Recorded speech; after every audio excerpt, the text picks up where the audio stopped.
Hey, what's up everyone? Welcome back. The big Logic Pro news of the day is that Logic Pro 12.3 was just released. Now, normally when there's a new Logic version released, I'll do a big flyover of all of the features, but version 12.3, I would say, is a bit more of a modest release. There's not like a dozen new features. I would say if you take out the new sound libraries and you take out the new producer project, there's probably like 5 main updates that I think are worth talking about. And due to time constraints, instead of doing just one big feature flyover video, I'm going to cut this up into 5 individual videos with an overview and a quick tutorial of each of the new updates. So just to quickly go over the 5 new updates, first, we have some updates to Beat Breaker, which is what I'm going to cover in this video. They've added some new modes. You can now slice up and control a filter for each slice. You can control the resonance for each one of those filters.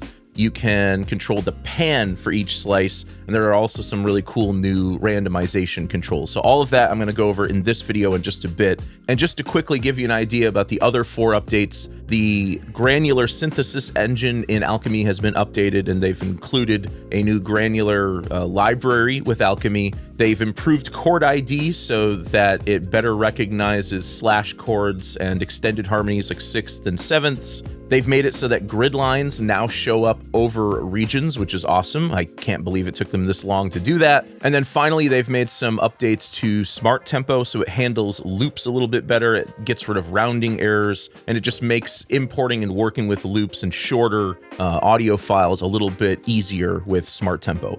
But in this video, I'm mainly going to be talking about the updates to Beat Breaker in Logic Pro 12.3.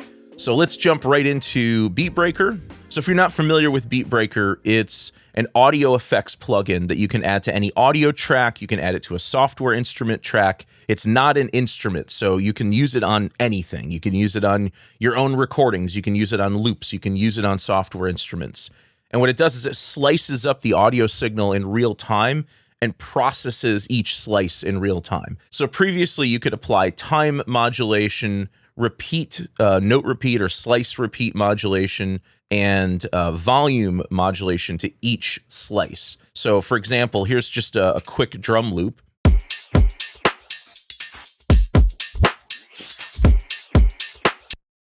So you can see the first and third slice here, it's really slice 1 and slice 2, because you can see they're segmented 1.5, 2.5, etc. I could take one of these slices and I could bring it in later on in the sequence. So for example, if I always want to get a kick here, right here on this second to last slice, I could just pull down the time so that we're grabbing this slice and inserting it here.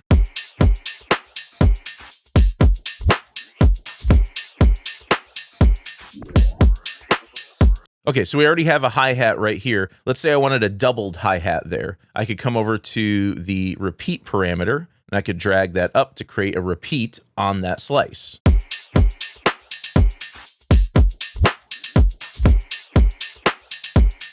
So you can do things like that, and then you could use the volume parameters here to bring up or bring down the volume. So maybe I wanted to, maybe do something like this. Maybe let's make the snare a little bit harder, and then we'll make the first beat a little harder as well, a little louder, that is.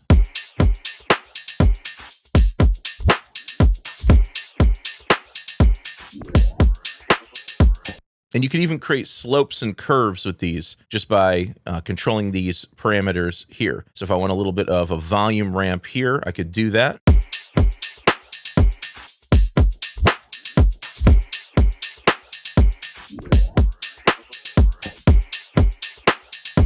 And so in addition to time, repeat, and volume, we now have controls for filter cutoff, filter resonance, and pan. So right there, I added in another repeat, and it's always playing a hi-hat there. Let's bring in a filter there. And if you pull this down, this will control the cutoff of that slice. So by default, it starts as a low-pass filter. So when you pull this down, you're cutting out the highs.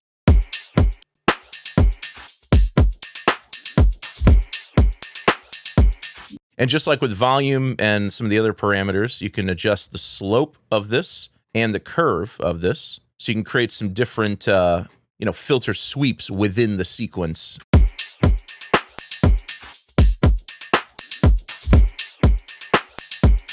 But you could also make these high-pass filters. Maybe I want to cut the low end instead of cutting the high end. So you can do that just by switching the type of filter up here to a high-pass. But you can also just hold Shift and click on a slice, and that will flip the filter over to a high-pass.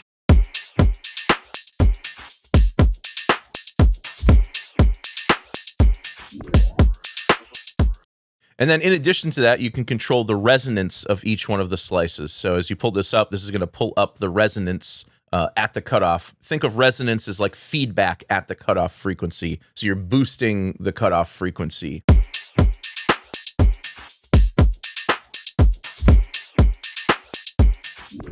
And with resonance, it's just a single control. You either pull it up or you pull it down. There's no slope controls or anything like that. Now, you're really going to hear the filter effects more when we try this out on like some synth loops. So I'll do some more of that in just a moment. But let's go over to the pan controls. Say maybe I want one of these little hi-hats off to the left, or yeah, the left is down, and then this one off to the right. We can do that as well.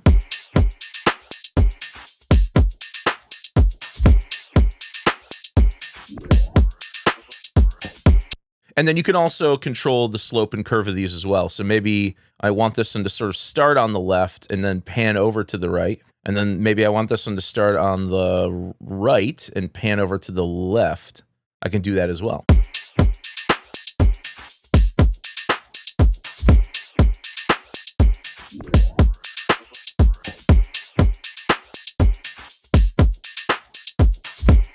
Okay, I've gone back and initialized the plugin. Another new feature that's here is this randomization button. So when you click on this, it's going to slightly randomize whatever mode you're on. So we can randomize the timing, we can randomize the note repeats, we can randomize the cutoff, the resonance, the volume, and the pan. And the other thing here that you can do is you can control how this randomization feature works. If you right-click on it, you can just use the current mode. So it means it's just going to randomize the current mode that you have selected. But you can also edit that current mode and edit what is randomized. So for example, for cutoff, we can set the probability of the randomization. So that's the probability that each one of the slices is actually going to be randomized or not. So if you want to set this to a higher probability, that means more of the slices will be randomized. We can adjust the probability and intensity of the randomization for the cutoff, the slope, and the curve. So right now you can see the probability on slope and curve is set to 0, which is why we're not getting any slope and curve randomization.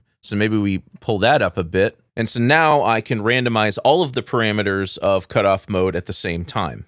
You can also right-click on the randomize button, and you can actually randomize multiple modes. So all you do here is you go into edit multiple modes, go up to enabled modes, and you can set which modes you want affected by the randomization, and you can go in and adjust the probability and intensity of each of them. So now we can just randomize all of our parameters at the same time. Now, I will say most of the time this doesn't generate examples that sound good, but if you use the intensity at a lower value, you can use it to slightly modify or slightly vary a beat breaker sequence that you already have. Okay, so just real quick as a proof of concept, here's a quick musical example I put together with mostly loops, some chords, some individual bass notes, and I'm using Beat Breaker on almost every single track here. So let's start off with the synth pad here. This is just a synth pad loop, and without Beat Breaker in, it sounds like this.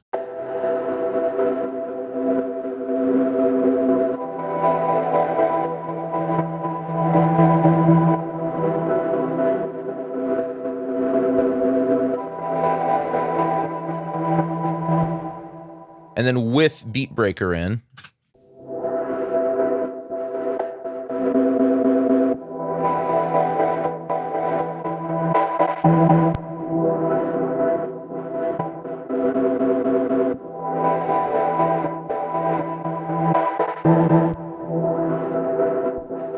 and I would highly recommend, if you're doing a lot of filter modulation, to get a D-Click plugin like RX11, RX12 D-Click. It really helps clean up some of these slices, especially if you're jumping back and forth between a low pass filter and a high pass filter. Most of the noise, most of the pops I'm hearing are coming from the filter. So that's one thing I wish they would clean up. Maybe they'll clean up the declick a bit more in the future. And then I've got just some bass hits down here. So literally just 2 notes. And I'm just using Beat Breaker as sort of like a note repeater.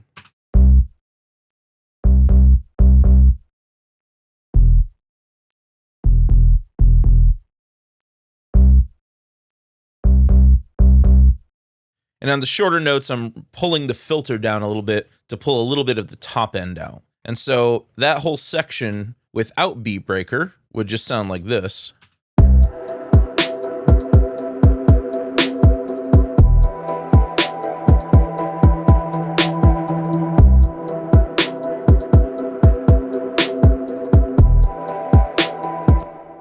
And then with Beat Breaker in on the pad and the bass, it sounds like this.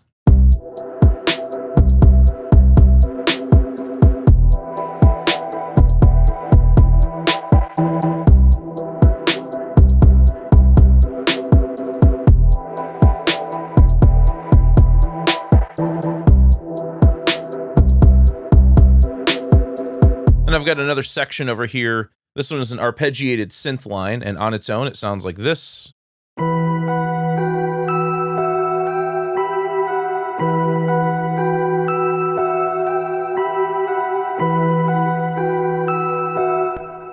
And so I'm using the time mode to repeat some of the slices more from the beginning, and then I've got some filter modulation going on here with the cutoff.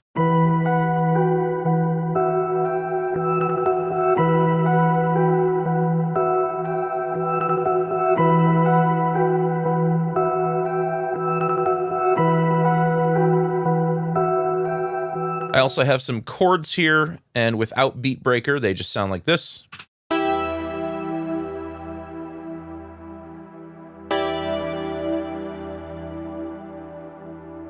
And then with Beat Breaker in.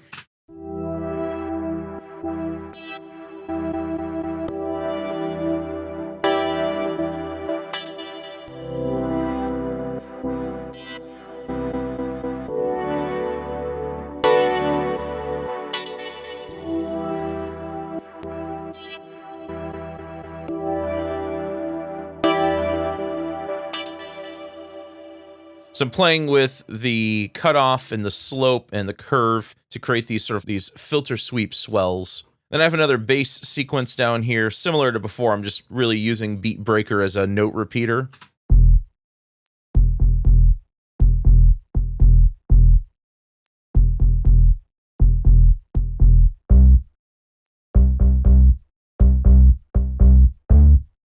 And I'm modulating the volume and cutoff to kind of shape some of the quicker notes a bit. And then finally with the drums, I'm using the time mode just to repeat some kick drums and repeat a hi-hat here. So I'm just using this to kind of resample the beat. I'm not using any of the other parameters in here.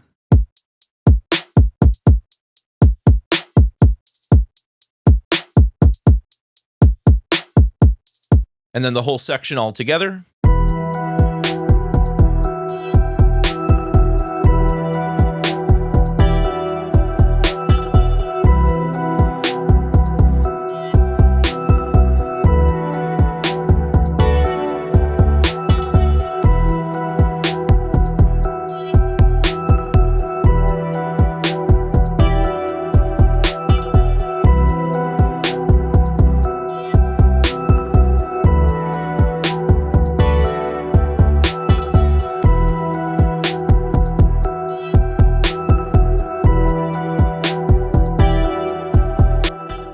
So yeah, Beat Breaker is absolutely incredible for creating motion and giving loops and other parts a little more rhythmic and now tonal flavor, now that we can control a filter for each slice.